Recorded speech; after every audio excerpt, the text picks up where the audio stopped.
हरियाणा के नूंह जिले के फिरोजपुर झिरका में सद्भावना मंच की ओर से होली मिलन और इफ्तारी पार्टी का आयोजन किया गया, जहां देश के प्रमुख धर्म गुरुओं में से एक ऑल इंडिया इमाम ऑर्गेनाइजेशन के चीफ इमाम डॉक्टर उमेर अहमद इलियासी मुख्य अतिथि के तौर पर पहुंचे। इस दौरान उन्होंने मेवात की गंगा जमनी तहजीब और भाईचारे की मिसाल दुनिया के सामने रखने की बात कही। फिरोजपुर झिरका स्थित सद्भावना भवन में आयोजित कार्यक्रम में बड़ी संख्या में विभिन्न समुदायों के लोग शामिल हुए। मीडिया से बातचीत में डॉक्टर उमेर अहमद इलियासी ने कहा कि मेवात हमेशा से हिंदू मुस्लिम एकता और भाईचारे की मिसाल रहा है। रमज़ान के पाक महीने में होली जैसे त्यौहार का मिलजुल कर मनाया जाना भारत की अनेकता में एकता की असली पहचान है। उन्होंने कहा कि कुछ समय पहले हुई हिंसक घटनाओं से मेवात की छवि को नुकसान पहुंचा था, लेकिन यहां के लोगों ने हमेशा शांति और भाईचारे का रास्ता चुना है। बाहरी असामाजिक तत्वों ने माहौल बिगाड़ने की कोशिश की थी, जिसे मेवात के लोगों ने नाकाम कर दिया।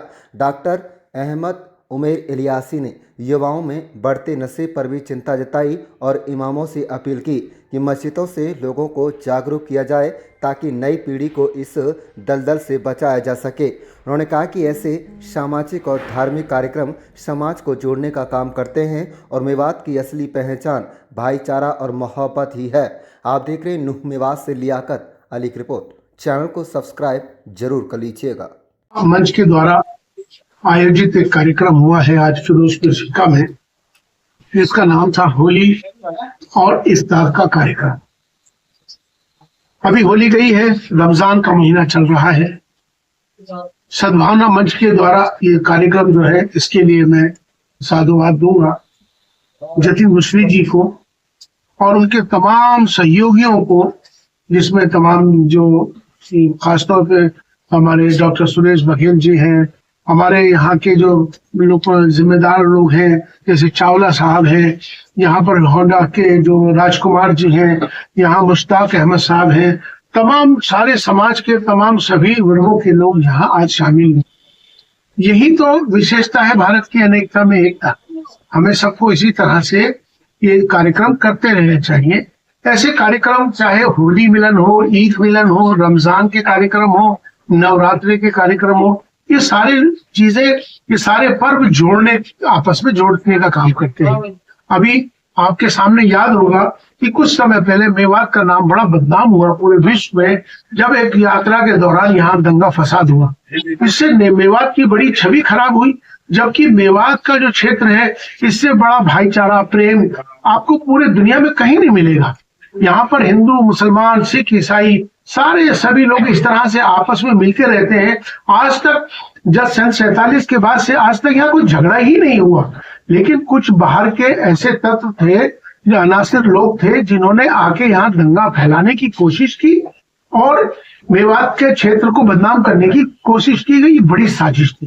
खैर, यहाँ के लोगों ने, हिंदू मुसलमान सिख ईसाई तमाम सब ने मिलकर इसको उनके इस कोशिश को, जो उन्होंने चाहा था कि यहाँ पर आपस में लड़ाई झगड़ा करा दे, उसको उन्होंने नाकामयाब कर दिया। आज जिस तरह का कार्यक्रम हुआ है, मैं समझता हूँ कि कार्यक्रम होते रहने चाहिए। अभी जिस तरह से रोजे रमजान का महीना चल रहा है, रमजान का एक पवित्र महीना है, इसमें तमाम सारे समाज के दूसरे लोगों ने मिलकर रोजा खुलवाया है। इसी तरह से मैं कहूंगा कि अब 19 तारीख से नवरात्रि भी शुरू होने वाले हैं, तो यहाँ के मुस्लिम समाज को भी अभी आना होगा बढ़कर कि नवरात्रि के मौके पर भी अपने भाइयों को बुलाएं और नवरात्रि के जो भी उनके व्रत के जो तरीके हैं उसमें जाएं आए। आने जाने से, संवाद होने से गलतफहमियां दूर होती हैं। संवाद है ये आपस में एक दूसरे के नजदीक आना, आपस में एक दूसरे को समझना, अगर कोई गलतफहमी है उसको दूर होना, ये बहुत अच्छी बात है, सौहार्द की बात है। तो हमें सबको ये कार्यक्रम करते रहने चाहिए और मैं तमाम सबको इस बात के लिए मुबारकबाद देता हूँ। और ये तमाम प्रोग्राम इस तरह से कार्यक्रम चलते रहने चाहिए। अभी जिस तरह से यहाँ के जो डीएसपी साहब थे, तमाम पुलिस के जो बड़े अधिकारी थे, उन्होंने भी मुझे बताया कि यहाँ का जो प्रेम है, यहाँ के जो लोग हैं, यहाँ का जो भाईचारा है, वो बहुत ही अच्छा है। खासतौर पर मेवात को आज जो जाना जाता है, वो गौपालक के से जाना जाता है। मेवात हमेशा से गौपालक रही है, हमेशा से गौ की सेवा करी है।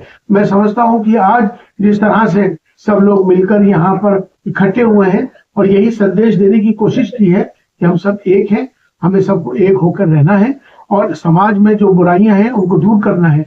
मेवात के अंदर एक बड़ी बुराई पैदा हो गई है और वो बुराई है नशे की।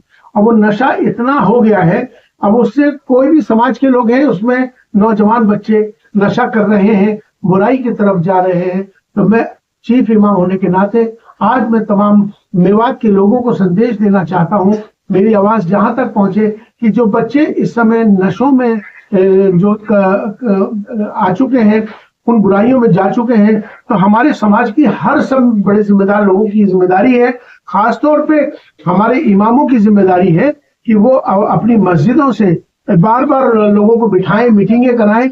और ये ऐसी चीजें, नशा कभी मैंने सुना नहीं था अपने जीवन में कि मेवात के अंदर भी कोई नशा, लेकिन आज नशा इस तरह से बढ़ गया है जिसकी वजह से और बुराइयां पैदा हो गई हैं।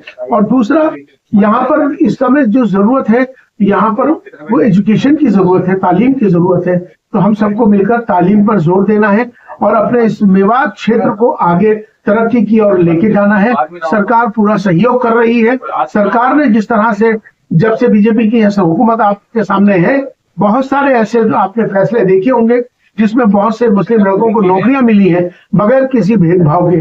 मुसलमान लोगों को हर या किसी जाति के साथ भेदभाव नहीं होता है और सब मिलके यहाँ रहते हैं। हमें चाहिए कि हम सब इसी तरह से एक होकर रहें, मिलके रहें, और जिससे कि हमारा आपसी मेलजोल बना रहे और हमें सब एक होकर ही अपने देश को भी आगे लेके चले।